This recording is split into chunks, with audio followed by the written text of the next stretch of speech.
I guess if you're tuning in live, but maybe not morning. I guess if you're tuning in from Europe. In any case, wherever you're tuning in from or when, welcome to today's video post. Today and this week and perhaps longer, I'd like to explore two of the 10 paramis, the 10 paramis being qualities of heart and mind that the Buddha perfected on his way to liberation and said that need to be perfected for anyone worked on, cultivated in terms of their own liberation. So these are two of the 10.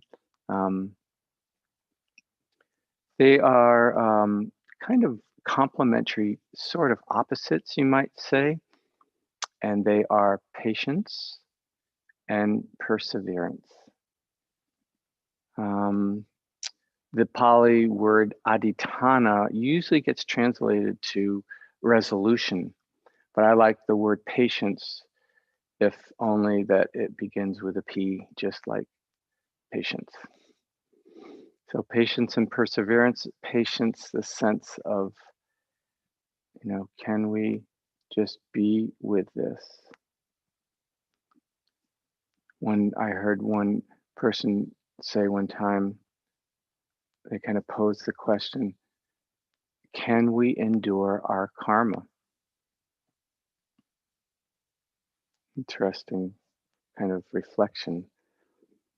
Patience with how things are, this ability to,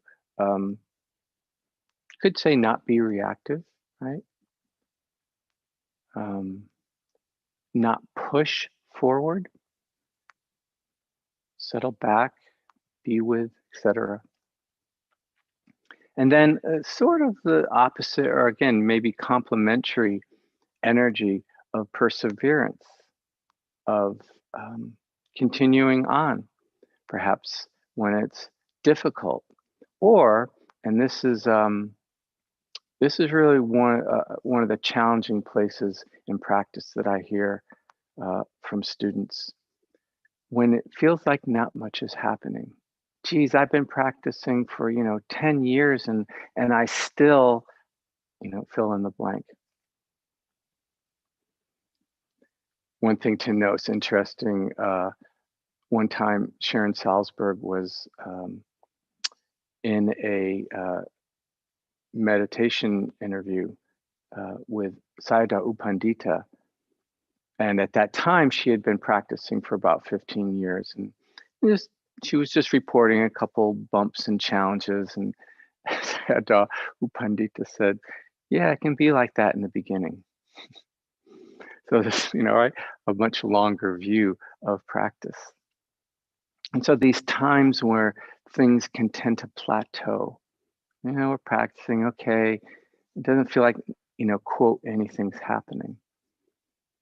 And of course, things are always happening and we may just not know it. They may not be surfacing in a particular way where we notice them, but certainly transformation can be happening. But this sense of plateauing and nothing much is happening, here's where this quality, this energy of perseverance is very helpful. Like, okay, gonna just keep going. It's like this, we'll keep going.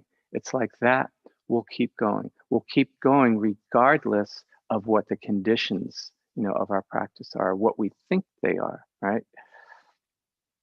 There's a wonderful sutta where the Buddha is talking about perseverance, and he uses the analogy of a hen, sitting on the nest, and talks about, if this hen sits on its nest and it does it very diligently, also patiently, perseveres, keeps doing it no matter what, doesn't get up and wander away, right? So we can see the analogy to our practice. It doesn't stop. If this hen does that, even though the hen were to have the thought, may this egg not hatch, that would not be possible. So this is very interesting. The Buddha is basically saying, if if we persevere in our practice, if we just keep going, it is not possible to not come to liberation. So this is a powerful statement from the Buddha. And then, of course, the other side holds true. And if this hen were to get up off its nest and walk around and not stay steady, sitting on the egg, even if the hen were to have the thought, may this egg hatch, would be not possible for that egg to hatch. So, of course, that holds true too. But just this sense of, oh, wow, I just need to keep going.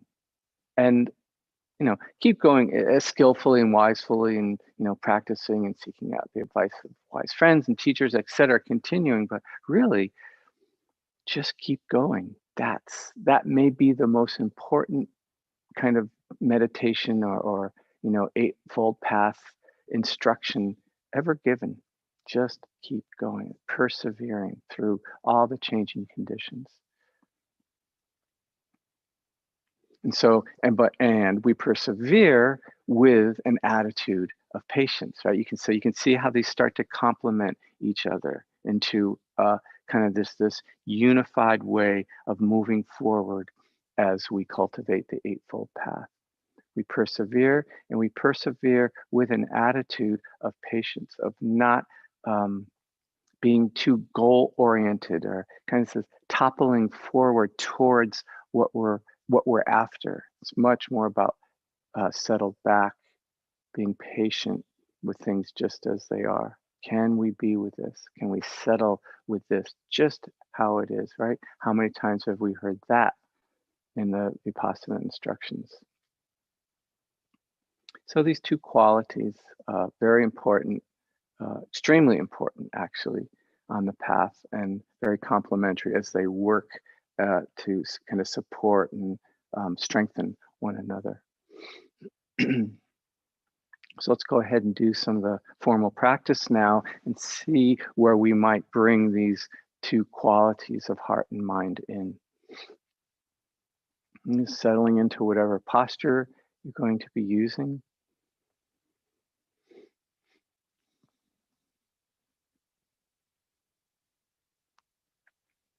And even, right now with this initial connection, this initial somatic connection to the body, we feel it, right? We experience it being as it is right now. Can we be with that? Is that okay? Is there a sense of wanting it to be different?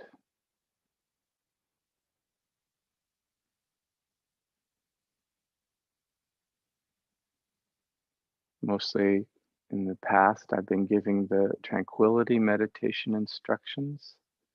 So even with that, can we have patience?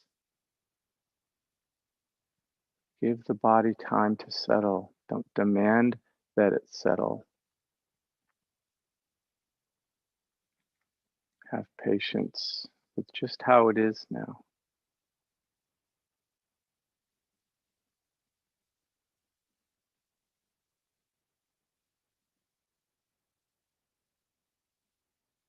If how it is pleasant in the body. If how it is unpleasant.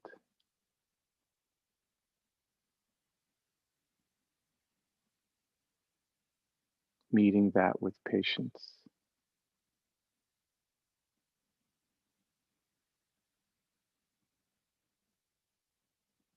There's often, one can feel some qualities of wisdom in patience. The patience knows things will change. The patience knows that we're not completely in control of how things are in any given moment. To the degree that this wisdom is present is to the degree that patience will be supported.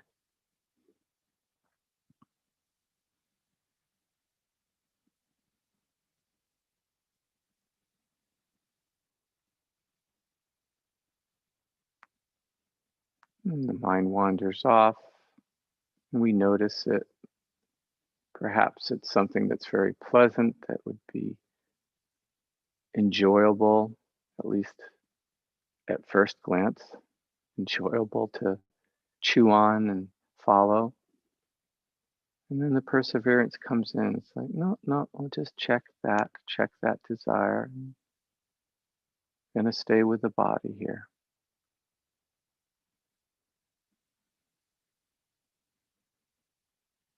Yeah, but nothing's happening with the body. Oh, it's okay. I'm just gonna stay. Going to persevere in our connecting with and applying ourselves to this practice. In this case, connecting with the sensations of body, of course, which includes the sensations of breath.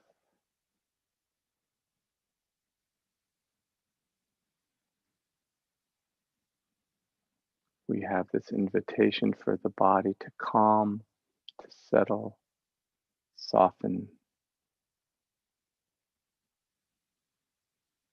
and we don't rush that. This analogy of the muddy water and the glass settling is a very good one. Best way for that mud to settle to the bottom is to just leave it alone. Pick it up to look at it to see how it's going, what's going to happen, right? It's going to stir it up.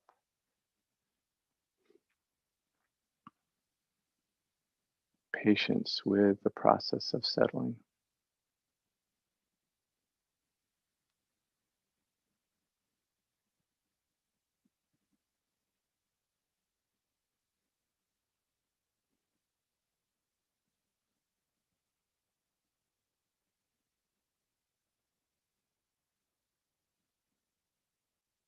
Can be good to allow the attention to follow this settling kind of downwards through the body. As we follow it downwards, the attention then naturally comes into contact with the body where it's touching the earth below it.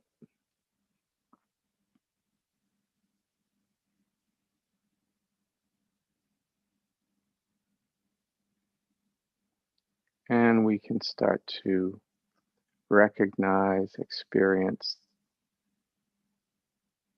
this quality of resting on the earth. Calm body, resting on the earth, supported by the earth, and letting go into that support.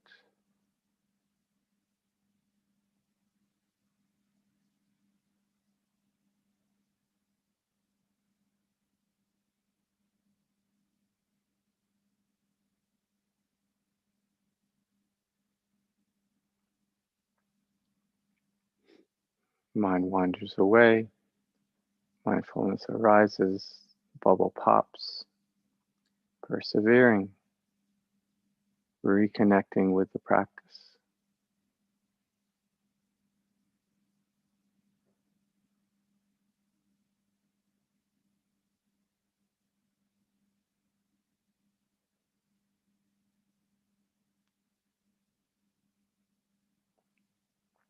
We might spontaneously become aware, or we might intentionally bring awareness to this fact that this calm body, it's resting on the earth, is breathing.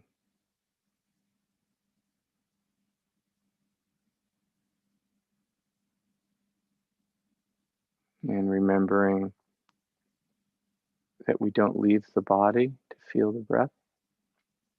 Breath is just a word. We don't feel breath. What we feel is, a slight stretching or filling, relaxing with the out breath, sensations in the body.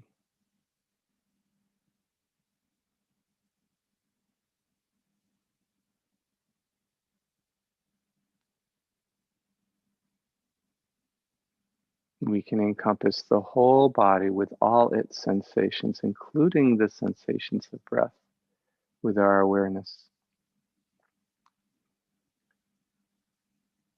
In the mindfulness of breathing, sutta and instructions, this is called the breath body.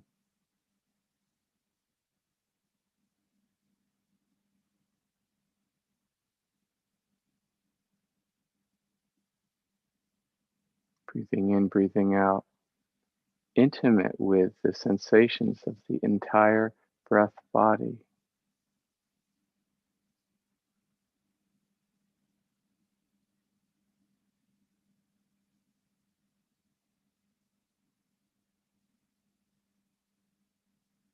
Yeah, but I don't feel the body so much. Okay, patience.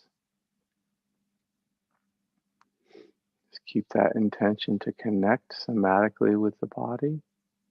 Perhaps go to a touch point where the body's touching either the earth below or where it's touching itself. Hands touching, for example.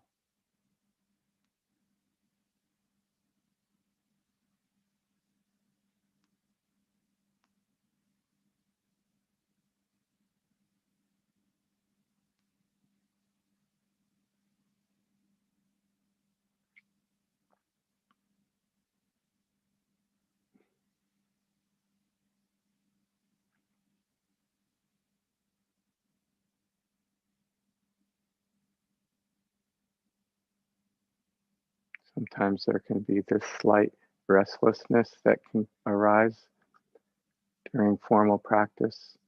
Maybe not so much now, it's a very short period of practice, but maybe when we practice a bit longer, there's kind of the sense of, that's about enough. I want to go check my email. And this is very gentle sense of perseverance. No, we said we were going to sit for 30 minutes. It's probably only been 15 or 20. Let's just stay.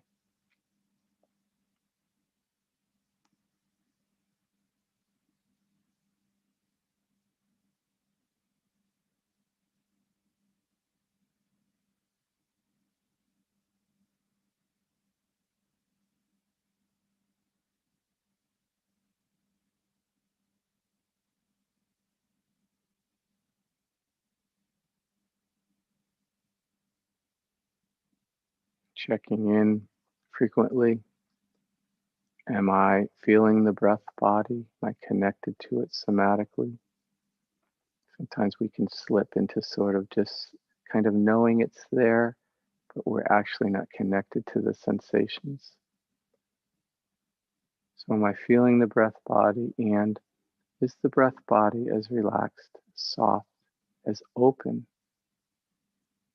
as it can be?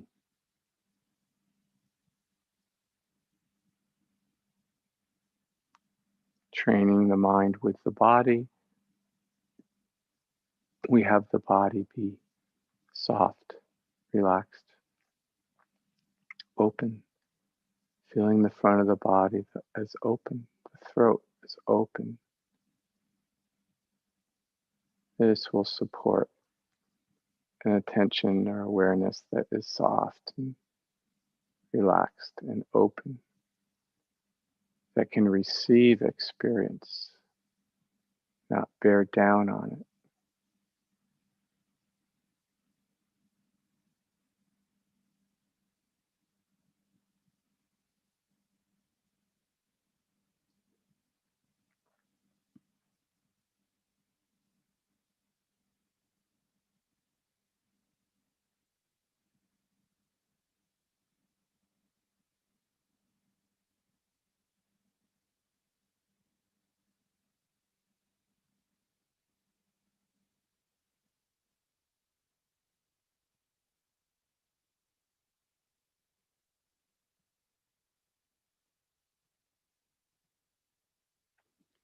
And we can end our practice period today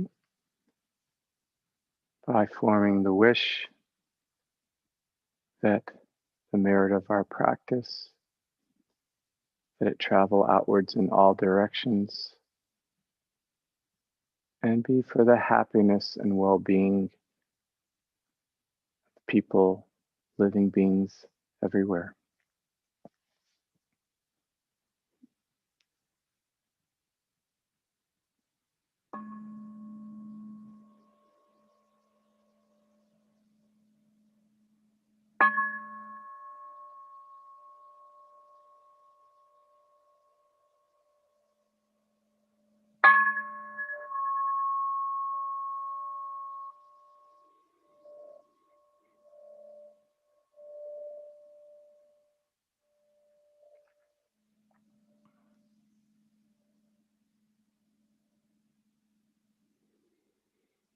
Thank you for practicing together. Now, of course, these qualities of patience or perseverance, they don't just apply to our sitting practice, right? I mean, everything we're doing in our day-to-day living, very much these two apply, right? With other people, right? Something we're doing that's challenging or difficult, both patience and perseverance. So, remembering sati, to remember, oh, can I remember to apply or connect with one or both of these heart and mind states as I'm going through my day, especially when we come up against, bumps or challenges, headwinds to kind of what we're doing. Like, oh, how can I bring these two qualities in? Um, very helpful for our happiness and, of course, for strengthening them. Okay, friends, that's it for now. We'll continue to explore these two paramis on Thursday when we meet again. Okay, till then, I wish you well in all ways. Bye-bye.